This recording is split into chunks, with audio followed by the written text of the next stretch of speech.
क्यों तुम्हारा अब्बा ने लिख के रख दिया, मेरे जबरदस्ती बुलवाएगा? अबे मैं तो प्यार से बात सुन, तू जो बोल रहा है जो बोलना पड़ेगा, तेरा कमाई खाता हूँ मैं अपनी मर्जी से 10 दफा बोलूंगा, तेरे दबाव पे मैं एक दफा में नहीं बोलूंगा, क्या कर लेगा मेरा? तू जबरदस्ती बोलना पड़ेगा। क्यों? ये देश किसी का बाप का अकेला का नहीं है। अब गंगा जमुना तहजीब की भी बात करते हो, भाईचारे की भी बात करते हो। आप ही के हिंदू भाइयों के लिए कहा जाता है योगी मठ चला जाएगा, मोदी पहाड़ों पे चला जाएगा, ये तुम्हें बचाने कौन आएगा? 15 मिनट छोटे को छोड़ दूं क्या? तब आपका जमीर कहाँ जाता है? में अगर सर्वे करवाया जा रहा था तो पथराव की क्या जरूरत पड़ गई, ये बताइए। पथराव कहाँ से हुआ है? ये भाई ने क्यों नहीं बोला? ये सिर्फ इनको दिखता है मुसलमान पत्थर मारता है। बात सुनिए, आप बहुत अच्छे बात करते हो, मगर कभी कभार ऐसा बात करते हो ना, जहर वाली बातें करते हो। सुन लीजिए करो ना, मैं क्यों बोलूंगा? आप सत्य मैं जो मुसलमान पत्थर मारता है या दूसरी मजहब को कमजोर कर बोलता है या नीची नजर से देखता है, मैं उसको अच्छा मुसलमान नहीं मानता हूँ। और बोलो।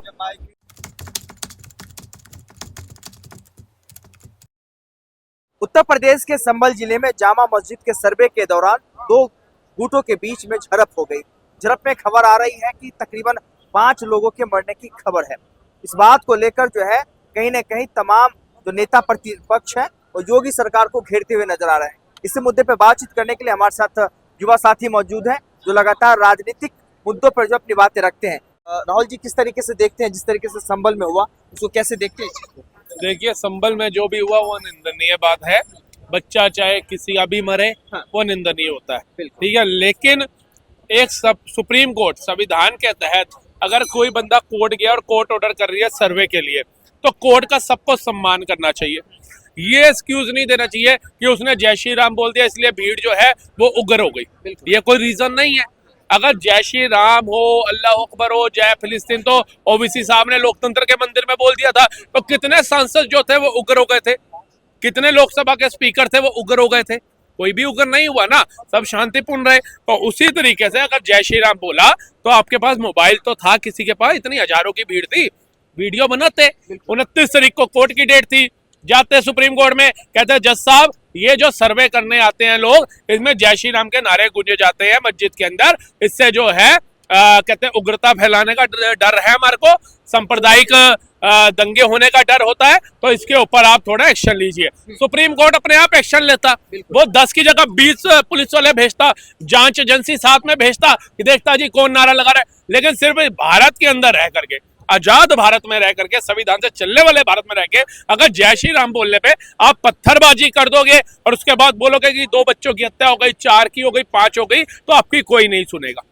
अगर उन बच्चों को आपके परिवार वालों ने पहला भी दौर देखा है, ये पहली बार दंगा तो नहीं हो रहा होगा यूपी के अंदर, पहले भी हुआ, पहले भी गरीबों के ही बच्चे मारे गए। आपने कभी देखा कि किसी नेता का नाम आया कि फलाने दंगे के अंदर किसी नेता का लड़का मर गया, उसकी लड़की मर गई? मरा तो गरीब का बच्चा ही जाता है, चाहे वो हिंदू परिवार से हो, मुसलमान परिवार से हो, सिख परिवार से हो, बौद्ध से हो, जैन से हो। तो ये सब देखते हुए भी अगर हमें पता है वहां सांप्रदायिकता फैल सकती है, तो हम अपने बच्चों को भेजते क्यों हैं? उस समय हम उनको लताड़ करके घर में क्यों नहीं रखते कि प्रशासन का मामला है, कोर्ट का मामला है, वो जाने, जो सत्य होगा वो सबके सामने आएगा ही। तो आप डरते क्यों? एक तरफ भीड़ आती है, अब दूसरी तरफ बोला जाता है पुलिस वालों ने गोलियां मार दी। आप पुलिस वालों को तो कह रहे हैं गोली मार दी, लेकिन वो सड़क ईंट पत्थरों से कैसे भर गई, इसकी भी तो बात करो। अगर वो जो बच्चे मारे गए, अगर वो किसी माँ की औलादे थी, तो वो पुलिस वाले भी तो किसी की औलादे हैं। वो पुलिस वाले भी तो सोचो, दिन रात एक कर करके अपने परिवार को छोड़ करके कैसे अलग अलग राज्यों में जा करके नौकरियां कर रहे हैं। अखिलेश यादव आरोप लगा रहे हैं, कह रहे हैं कि योगी सरकार के हाथों से प्रशासनिक व्यवस्था जो संभल नहीं पा रहा है। हाँ, अखिलेश यादव के तो कार्यकाल में बहुत सही थी, यहाँ तो सिर्फ पथराव होता है, लठ पड़ते हैं, उनमें तो घर में घुस घुस के गोलियां मारी जाती थी।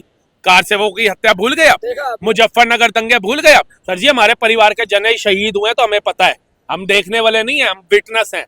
हमारे खुद के ताया जी का ना पूरा प्रेस जो थी ना वो जला दी गई थी आपातकाल के समय में, हम भुगत भोगी हैं, इसलिए बोलते हैं। ये नहीं कि मोदी सरकार मेरे घर में राशन डाल रही है तो मैं उनका गुणगान कर रहा हूँ, ये नहीं। लेकिन जो सत्य है उसे स्वीकार करो। विकास दुबे को मारा ना, एनकाउंटर योगी बाबा की सरकार में हुआ, हम छाती पीटने नहीं गए कि हाय ब्राह्मण मार दिया, हाय ब्राह्मण मार दिया। वो कल्प्रिट था, वो मरा। बिल्कुल।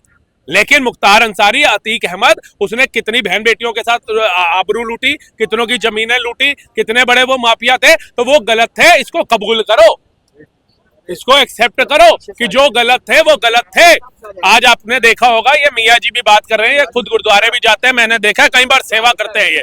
लेकिन अगर हमारे सिख भाई वो कहते हैं हमारे गुरुओं की लड़ाई अधर्मियों के खिलाफ थी, गद्दारों के खिलाफ थी, अन्याय के खिलाफ थी, किसी पर्टिकुलर किसी कौम के खिलाफ नहीं थी, किसी धर्म के खिलाफ नहीं थी। आज मुसलमानों को मस्जिद के अंदर नमाज तक अदा कराई जा रही है, सब कुछ कराया जा रहा है। लेकिन उसके बाद अगर कोई मुसलमान जाके बोले कि भैया औरंगजेब महान था, वजीर खान महान था, तो सोचो उन सिखों के यहाँ पर कितनी तकलीफ होगी, होगी नहीं होगी। उसी तरीके से आप वक्फ बोर्ड 1500 साल पुराना मंदिर तमिलनाडु के अंदर उसकी पूरी जमीन के ऊपर कब्जा डाल देता है, उस पे हमारा कोई मुसलमान भाई नहीं बोलता कि भाई गलत हो रहा है, क्यों मंदिर मस्जिद की लड़ाई करा रहे हो। नेता कम पड़ गए थे जो आप लोग भी आ गए, उस पे आवाज नहीं उठाते, उस पे बल्कि उसका साथ दिया जाता, नहीं वक्फ की जमीन ही होगी तभी ली। भाई 1500 साल पुराना मंदिर वक्फ का हो सकता है, बताइए। लेकिन ये जो हरिहर मंदिर के लिए जिस भी बंदे ने सुप्रीम कोर्ट में जाकर के याचिका डाली, सुप्रीम कोर्ट ने संविधान के तहत ही उसको सुना और उसके ऊपर जांच का आदेश दिया, तो आप उसका समर्थन करो ना। आपके नेता संविधान की किताब ले लेकर के घूम रहे हैं और आप ही लोग अगर समर्थन नहीं करोगे संविधान का तो कौन करेगा। आप बताइए, आपके घरों के ऊपर, हमारे भी घर है, ये इतने घर है, किसी के घरों पे देखो पत्थर पड़े होते हैं क्या? कोई भी नहीं रखता। फूल रखोगे, गमले रखोगे, शो पीस रखाओगे घर के अंदर, फर्नीचर अच्छा रखोगे, लेकिन ये ईंट पत्थर कहाँ से आ रही है? ड्रोन जो जा रहा है और ये देख रहे पत्थर आ रखे हैं, ये पूरी सड़कें पत्थरों से भर रखी है, तो इसको एक्सेप्ट करो कि प्रशासन के ऊपर पथराव हुआ है। जामा मस्जिद के वकील का एक आरोप है, वो कह रहे हैं कि चलो अगर पथराव हो ही गया तो क्या बच्चों को इस तरीके से गोली मार देंगे, दंगा फैलाएंगे? देखिए, ये जांच का विषय, ये जांच का विषय, ये नहीं कह सकते। मौलाना जो भी वकील हैं मतलब मस्जिद के, वो सुप्रीम कोर्ट नहीं है, वो फैसला नहीं करेंगे कि पुलिस वाले ने गोली मारी नहीं मारी। पुलिस भी कह रही है भैया सर देसी कट्टे से गोली चली है, तो अब किसकी मानोगे? तो सुप्रीम कोर्ट फैसला देगा। जांच एजेंसियां बिठा चुके हैं, जांच होगी, फुटेज निकल रहे हैं अलग अलग जगहों से, जो जो दोषी हैं उनके चेहरे सामने आ रहे हैं, जनता के सामने उजागर होंगे। जो कल्प्रिट, अब ये मियाँ जी यहाँ दिल्ली में है, अब इनका चेहरा आ जाएगा तो मेरे जैसा बंदा भी गवाही देगा, नहीं भाई साहब इनको तो मैंने चांदनी चौक में देखा था, ये तो उस दिन मेरे साथ थे, आप कैसे कह रहे हैं ये थे। लेकिन जो बंदा फुटेज में आ रहा है वो करने क्या गया था दंगों में, आप बताइए। क्या कहना चाहेंगे इस मुद्दे पे? मुझे एक बात बताइए राहुल जी, कि अगर वहाँ दंगा हुआ, जो वर्दी में जो देखे गए हैं वो बदमाश थे या लुचंगे थे या बंगे थे, ये बताओ मुझे। कौन सी वर्दी में कौन देखे गए और क्या करते हुए क्या करते देखे गए? कहाँ वो गोली है या आंसू गैस की बंदूक है? बंदूक है, गोली से मारा गया। दिखाओ गोली, हाँ दिखाओ मुझे। पथराव तो बाद में हुआ है। जी मैं तो आपको बड़ा कह रहा हूँ, अगर पुलिस की वर्दी में भी पिस्टलें चली है, राइफलें चली है, आप वीडियो दिखाओ। वो आंसू गैस की जो बंदूक होती है ना, उनको इन्होंने AK-47 समझ लिया। अब पुलिस को आप ईंटें मारो, पत्थर मारो, वो कहेगी भैया यहाँ क्यों मार रहा है, यहाँ भी मार, यहाँ भी मार, मुझे दुनिया से ही भेज दे ना, शहीद का दर्जा दिलवा दे, क्योंकि हम तो तुम्हारा पत्थर खाने के लिए। पहले हमारी सेना पत्थर खा रही थी कश्मीर में, किसी भी आप जैसे बंदे ने आवाज नहीं उठाई। आज पुलिस वाले देश के अंदर पत्थर खा रहे हैं, तब भी आपको पुलिस वाले ही दोषी दिख रहे हैं। तो पुलिस वाले पे, जिस पुलिस की आप बात कर रहे हैं, तो पुलिस का तो काम है कि जब सर्वे में आए हुए लोग हैं उनको तो प्रोटेक्शन तो देंगे ना। वो भाई फैसला क्यों नहीं करते हो? फैसला कर लो। किस चीज का फैसला कर देंगे? जो ये लाठीचार्ज ही कर रहे हो तुम, किस बात से कर रहे हो? लाठीचार्ज कब होता है आपको पता है? यहाँ डिबेट होती है, कई बार पुलिस वाले आते हैं, कहते हैं भाई साहब बंद करो बंद करो, तो यहाँ पर कितने लोग पुलिस वाले को पत्थर मारना शुरू कर देते हैं। लॉ एंड ऑर्डर को देखते हुए हम हटते हैं, उनका सम्मान करते हैं, लेकिन वहां पर आपको क्या लगता है फोर्स एकदम आ जाती है? फोर्स इतनी वेली बैठी है, उसके पास काम धंधा नहीं है कि वो आ जाएगी। पहले 2 से 4 पुलिसकर्मी साथ जाते हैं, जब उन्हें लगता है ना माहौल बिगड़ रहा है तब वो थाने को में फोन करते हैं, थाने से आते हैं पुलिसकर्मी और ज्यादा बल आता है। जब वो देखते हैं पूरी अहिंसा फैल सकती है, दंगे हो सकते हैं, तब फोर्स बुलाई जाती है, जो वो हेलमेट लगा के और वो जाली वाली वो लेकर के लठ लेकर के आती है। वो फोर्स 1 मिनट में नहीं आती है। और वो भी क्या होता है, जब एक राज्य के अंदर फोर्स कम पड़ती है तो वो अपने पड़ोसी राज्य के अंदर फोन करता है मुख्यमंत्री को कि अपनी फोर्स मेरे राज्य में भेजो, यहाँ दंगे हो सकते हैं। वो आने में समय लगता है।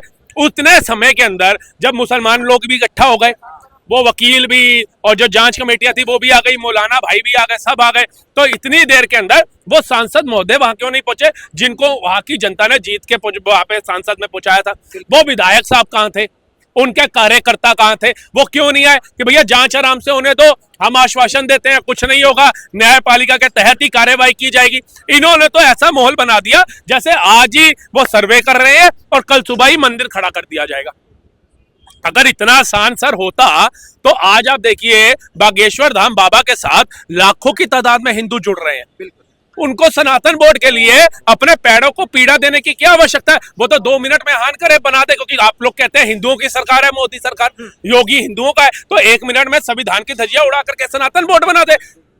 भारत का प्रत्येक नागरिक जो संविधान के तहत चलना चाहता है वो सड़कों पे है। देविकानंदन ठाकुर जी सनातन बोर्ड के लिए अहिंसा नहीं फैला रहे, आगजनी नहीं कर रहे, दंगे नहीं करा रहे, शांतिपूर्ण तरीके से अपनी आवाज उठा रहे हैं। उसमें सिखों के भी बड़े गुरु गए, बौद्धों के भी गए, जैनियों के भी गए, शंकराचार्य जी भी गए, तमामों को उन्होंने स्टेज पे बुलाया और बोला कि जैसे वक्फ बोर्ड है, हमारी वक्फ बोर्ड से कोई लड़ाई नहीं है, एक सनातन बोर्ड भी बना दो, भाईचारा कायम रहेगा।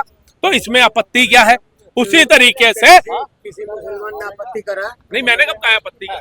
किसने? एक बात सुनो, जब आप हिंदू वोट के लिए मांग कर रहे थे, अच्छी बात है, बनना चाहिए, मैं कह रहा हूँ हिंदू की भी वोट बनना चाहिए, सनातनी वोट बनना चाहिए।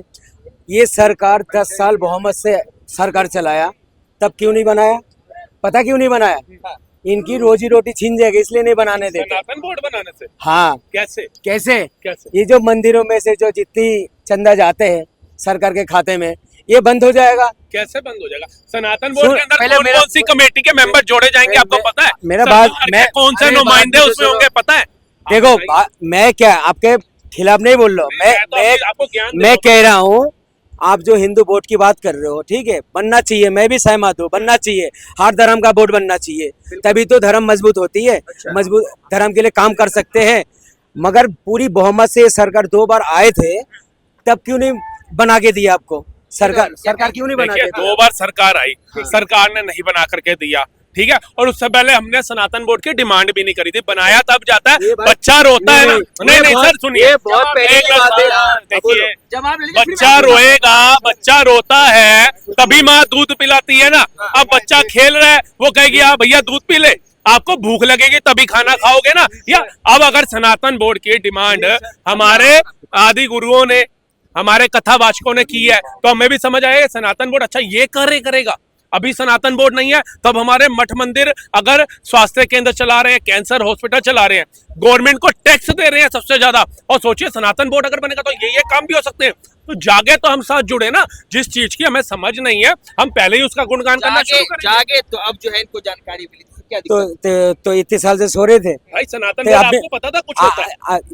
आप बचाव करते हो सरकार का। अरे मैं तो आप सरकार का बचाव करते हो, आप धर्म की बात ही नहीं करते हो। फिर अच्छा चलिए, आपका धर्म के लिए मोहब्बत। अच्छा, अब हमें पता चल गया सनातन बोर्ड होता है।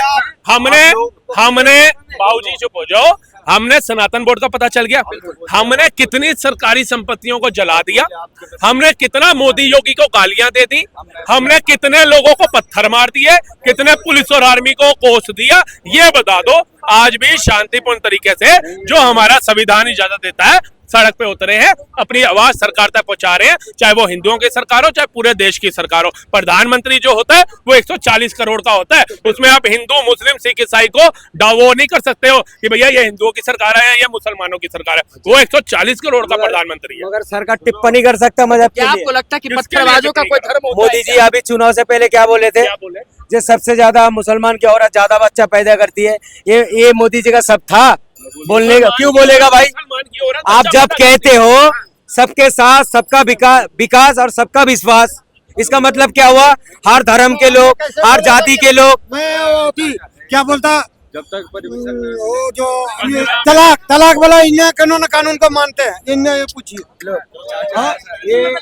ये आता जाता कुछ नहीं है, बस बीच में ताली बजाने के लिए आ जाते हैं। अबे भाई, हमारा धर्म की चीज है वो हम मानेंगे ना। तुम्हारा पेट में दर्द हो रहा है। में जो हुआ क्या पथराव क्या सही था? मुसलमानों ने सुनिए, नरेंद्र सुनिए, मोदी सुन को लीजिए। नहीं चुना? इनसे ये पूछिए, सुनिए, क्या नरेंद्र मोदी मुसलमानों के प्रधानमंत्री नहीं है? मैं क्या कह रहा नहीं हूँ? है या नहीं? से ये सर मैंने क्या बोला हूँ? मुसलमानों के प्रधानमंत्री है अभी जो दिल्ली में से जो 7 सीट मिला इनको, बात सुन लो पहले पूरी। नरेंद्र मोदी मुसलमानों के प्रधानमंत्री है या नहीं? अब मैं बोल तो रहा हूँ, पहले बात सुना करो। दिल्ली में से जो 7 सीट मिला मोदी जी को, जितवाया नहीं सबने बहुमत से, बेईमानी से जीता है? बेईमानी से जीता है क्या? 2 लाख से ज्यादा अफजल हम शर्मिंदा है, तेरे कातिल जिंदा है, कन्हैया कुमार को वोट मिल गया। वो 2 लाख से ज्यादा वोट किन्होंने दिया उनको पूछिए। मैं बार बार वही कह रहा हूँ, जो आप बहुमत से 7 सीट आपको मिला है, हिंदू मुसलमान हर कमेटी ने आपको जितवाया, ठीक है? जितवाया ना आपको, जितवाया ना? बेईमानी से हैदराबाद में तो मस्जिद नहीं का अगर जीते, सर्वे अभी आ रहा हूँ। यूपी में तो मस्जिद नहीं में अगर जीते। सर्वे करवाया जा रहा था तो करवा रहे थे। पथराव की क्या जरूरत पड़ गई ये बताइए। पथराव कहाँ से हुआ है? ये भाई ने क्यों नहीं बोला? पुलिस वाले ये सबको सिर्फ बता इनको दिया है। दिखता है मुसलमान पत्थर मारता है। बात सुनिए, आप बहुत अच्छे बात करते हो, मगर कभी कभार ऐसा बात करते हो ना, जहर वाली बातें करते हो आप। सच्चे को सुन लीजिए स्वीकार पहले। करो ना, मैं क्यों बोलूंगा? आप सत्य मैं जो मुसलमान पत्थर मारता है या दूसरी मजहब को कमजोर कर बोलता है या नीची नजर से देखता है, मैं उसको अच्छा मुसलमान नहीं मानता हूँ। और बोलो, हमारा मजहब नहीं सिखाता है, हमारा मजहब ये नहीं सिखाता, हमारा पड़ोसी को भी तुम दुख दो, नहीं सिखाता है। पत्थर मारने वाली बात है। देखो, एक मजहब को टारगेट मत करो। सर बात सुनो, कैसे पत्थरबाजों कोई को आदमी, कोई मजहब के आदमी अगर एक गंदा निकल जाए, पूरी समाज को आप गंदा नहीं बोल सकते हो। अगर मुसलमान में मैं बोलता हूँ, हिंदू के अंदर भी बहुत सारे लोग हैं कट्टरपनी रखते हैं, मुसलमान के अंदर भी है कट्टरपनी रखते हैं, मगर वो अच्छा जात का नहीं है, लोग फिर अच्छा मजहब का नहीं है। तौकीर राजा ये बयान क्यों देते हैं कि अगर हम सड़कों पे आ अरे गए सर बात सुनो, इस तौकीर तरीके राजा का कोई, बयान देना। तौकीर राजा जो है पूरी इस्लामिक का वो नहीं है, वो एक नेता है, ठीक है? चाहे बीजेपी का हो या कांग्रेस का हो, ये नेता लोग तो भर का भाषण देते ही है। नेता लोग भड़काऊ भाषण देते हाँ, हैं। तो ये नेता वे जीत क्यों जाते हैं? इनको कौन वोट देता है? हम हिंदू तो वोट नहीं दे रहे, क्योंकि ये हमारे धर्म को ही गालियां दे रहे हैं, हमारे मंदिरों को गालियां दे रहे हैं, हम नहीं देते। फिर भी हैदराबाद का ओबीसी उसका भाई कैसे जीत जाते हैं? ये तौकीर रजा कैसे इतनी बड़ी गद्दी पे बैठ जाते हैं? पूछिए, आप ही के हिंदू भाइयों को गालियां दे रहे हैं ना, किसी बाहर से आए तो हिंदुओं को तो नहीं गाली दे रहे। आप गंगा जमुना तहजीब की भी बात करते हो, भाईचारे की भी बात करते हो। आप ही के हिंदू भाइयों के लिए कहा जाता है योगी मठ चला जाएगा, मोदी पहाड़ों पे चला जाएगा, ये तुम्हें बचाने कौन आएगा? 15 मिनट छोटे को छोड़ दूं क्या? तब आपका जमीर कहाँ जाता है? कोई भी मुसलमान आके इनकी बहन है कि किसी ने बोला है, जो ओबीसी के ने जो भाषण दिया 15 मिनट के लिए पुलिस हटा लो, ठीक है? किसी ने आके कैमरा में आके बोला कोई मुसलमान ने, मैं समर्थन करता हूँ, जो अच्छा बात बोला, मगर कटोगे बटोगे, सुन लीजिए, बटोगे तो कटोगे, मगर आप ऑन पे कैमरा में आके कहता अच्छा बात है, वो भी तो भर का भाषण था ना।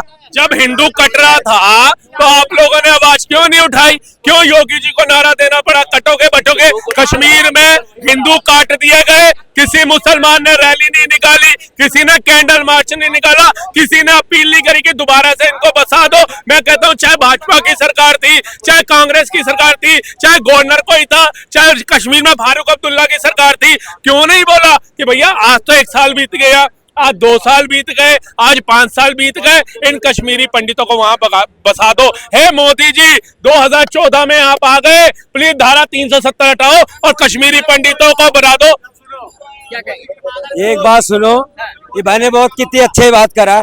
चलो, कश्मीर के अंदर जो हादसा हुआ हमारा हिंदू भाई के साथ गलत हुआ, मगर हुआ के जो है सरकार क्यों चला अपने 2.5 साल के साथ, महबूबा मुफ्ती के साथ 2.5 साल यही बीजेपी सरकार चलाया, 2.5 साल यही बीजेपी के सरकार चलाया महबूबा मुफ्ती के साथ। क्यों चलाया? देखिए, ये मियाँ जी मेरे को डिबेट में मिले, अब मेरे को पता करना है, दोस्ती करनी है मियाँ जी से। अब दोस्ती करूंगा तो मुझे पता चलेगा मियाँ जी खान है, साइदी है, क्या है, मियाँ जी कहाँ रहते हैं, मियाँ जी का क्या कारोबार है, जान पहचान करनी पड़ेगी। मियाँ जी रोज आते हैं डिबेट में, कहाँ से आ जाते हैं? तो ऐसे ही ये पत्थरबाज आते हैं कहाँ से हैं? ये अलग अलग राज्यों में आतंकवादी घटनाएं कहाँ से कर जाते हैं? महबूबा मुफ्ती ने गठबंधन किया, 6 महीने में गठबंधन तोड़ा, लात मारी, उसके बाद पत्थरबाज गायब, दिखे ही नहीं दूरबीन से भी। हर राज्य में बम फटते थे, वो बम फटने खत्म, तिरंगे को जलाया जाता था, जलाने वाले गायब हो गए। तिरंगे को रख के गाय काटी जाती थी, वो काटने वाले गायब हो गए। जनगण मन नहीं गा सकते थे, 26 जनवरी पर तिरंगा नहीं फहरा सकते थे आप। 65 साल तक आज गर्व से तिरंगा लहराया जा रहा है। यही होता है जब दोगलों की पहचान करनी होती है ना, उनसे दोस्ती करनी पड़ती है। लेकिन उनको ये नहीं पता कि हमारे पिछवाड़े पे लात कब पड़ेगी और देश का विकास कब होगा। भाई ने बोला खुलेआम हुआ गाय काटते थे, ठीक है, सरकार भी आपका था, कब था? सुन लो पहले, ये मैं आपको 2014 से सुन लो पहले, सरकार भी अभी भी सरकार आपका है। जो इतना बीफ कंपनी जो चल रहा है, किसका चल रहा है बताओ ना, किसका चल रहा है? सरकार आपका है ना। आप घोषित क्यों नहीं करा गाय माता को राष्ट्रीय पशु क्यों? भाई हमारे बड़े ने कहा सरकार आपकी है। सरकार आपकी का मतलब ये है कि ये भारत के नागरिक नहीं है और भारत ये में जो है, प्रधानमंत्री नरेंद्र मोदी को ये अपना नेता नहीं मानते हैं या उसकी सरकार को ये अपनी सरकार नहीं मानते, इसीलिए इसीलिए इन्होंने ये कह दिया कि भाई आपकी सरकार है, इनकी सरकार नहीं है। सरकार है। आपने सुना मैंने क्या बोला हूँ? मैंने बोला वो अबे बात सुनो, ये जहर जो है ना, जहर मत रखो दिलों के अंदर। मैं एक मिनट देखिए, मैं एक मिनट सुनो, जहर वाली बातें करते हो। मैं मोदी के खिलाफ रहता हूँ, मैं मोदी का जीजा भी बनता हूँ, मगर आपने ये जो बोला आपकी सरकार, क्यों हम भारत के नागरिक नहीं है? ये आप गलत बोले। बोलते हमारी सरकार थी, ठीक है, आप उसको डिसाइड ठोक देते हैं बीजेपी की सरकार थी, ऐसा क्यों नहीं बोले? आपकी सरकार है, वो पब्लिक है वो। भाई बात को अच्छे से सुना ही नहीं है। मैंने बोला बहुमत से 2 बार सरकार आया है, ये चीज को आपने खत्म क्यों नहीं करा? अब आप कह रहे हो जो हुआ खुलेआम गाय करते थे। तमाम बातों को छोड़िए, अब सीधे आइए उत्तर प्रदेश के संबल में। क्या पत्थर चलाने वालों का कोई जात धर्म होता है? अगर उनको गोली लगी तो उस पर विधवा विलाप क्यों मैंने करना? पहले बोला हूँ, जो पत्थर मारते हैं, जो हमारा हिंदू भाई का त्योहार में पत्थर मारते हैं या मंदिर में पत्थर मारते हैं, कोई मुसलमान पकड़ा जाता है, मैं उसको अच्छा मुसलमान नहीं मानता हूँ। बोला नहीं बोला पहले आपको? इसका मतलब पुलिस ने सही कार्रवाई करी है वहाँ पर, बहुत बढ़िया कार्रवाई करी है। मियाँ जी कह रहे हैं, मैं मियाँ जी की बातों का समर्थन करता हूँ। मैं सुन लीजिए, अच्छा आप कार्रवाई तरीके से करो। आप धार्मिक नारा लगवा रहे हो, सर्वे करने जा रहे हो, जीने पे चढ़ते टाइम आप नारा लगवा रहे हो, दूसरे का देश आप नारा लगाओ, बेशक अच्छे से लगाओ, जय श्री राम। सुन लो पहले बात सुन लो, वीडियो दिखा दे, पहले बात सुन लो सर। वीडियो दिखा दे, जय श्री राम हो, वीडियो दिखाओ। जय श्री राम आप बोलो, जय श्री राम तो मैं भी बोलता हूँ, जय श्री राम क्या हो गया? आस्था की बात है आपके, बोल क्यों? तुम्हारा अब्बा ने लिख के रख दिया, मेरे जबरदस्ती बुलवाएगा? अबे मैं तो प्यार से बात सुन, तू जो बोल रहा है, जो बोलना पड़ेगा, तेरा कमाई खाता हूँ मैं अपनी मर्जी से 10 दफा बोलूंगा, तेरे दबाव पे मैं 1 दफा में नहीं बोलूंगा, क्या कर लेगा मेरा? तू जबरदस्ती बोलना पड़ेगा। क्यों? ये देश किसी का बाप का अकेला का नहीं है, ये सबकी बाप का है। सबके बाप का है। देखिए सबने अपना खून बहाया, तो भाई क्यों ले लिया पाकिस्तान? क्यों ले लिया पाकिस्तान? यही तो बोलने का मतलब है। और जब धर्म के नाम पे बंटवारा हो रहा था इस देश में, 90% मुसलमानों ने वोट किया कि पाकिस्तान बनना चाहिए, तब अब कैसे बोल रहे हैं कि आपके मुसलमान ने बनाया था, मुल्ला जी मुसलमान ने बनाया था, मुल्ला जी ठीक है, मुसलमानों का यहाँ पे पूरा योगदान था। अच्छा सिखों ने कोई देश मांगा था, क्रिश्चियनों ने कोई देश मांगा था, तो मुसलमानों ने कोई देश मांगा था? पाकिस्तान किसने मांगा था? जो मांगा चला गया। भैया यही तो हम कह रहे हैं। क्या कह रहे हो? यही तो हम कह रहे हैं, जो जाना था वो चला गया, जो रहना था रह गया। ये तो गांधी था भाई साहब, ये गांधी जो था ना, आने वाले अपने बच्चों को एक शिक्षा जरूर दे दो। ये सबसे बड़ा आतंकवाद है, इससे जितनी जल्दी निपटो और उतनी जल्दी अपने बच्चों को शिक्षा करो। ये गांधी पूरे देश को बर्बाद कर गया। ये इटली से नाचने वाली यहाँ पे आके पूरा नचनिया बना के पूरा देश बर्बाद कर दिया इसने। उत्तर प्रदेश में क्यों हुआ? Thank you Ashutosh. ये तमाम जनता की बातें हैं जो लगातार उत्तर प्रदेश में हुए दंगे को लेकर है। बहरहाल इस मुद्दे को लेकर आप क्या सोचते हैं, हमें अपनी राय जरूर भेजें। देश दुनिया के तमाम खबरों के लिए बने रहे मेरे यानी संतोष के साथ भारत।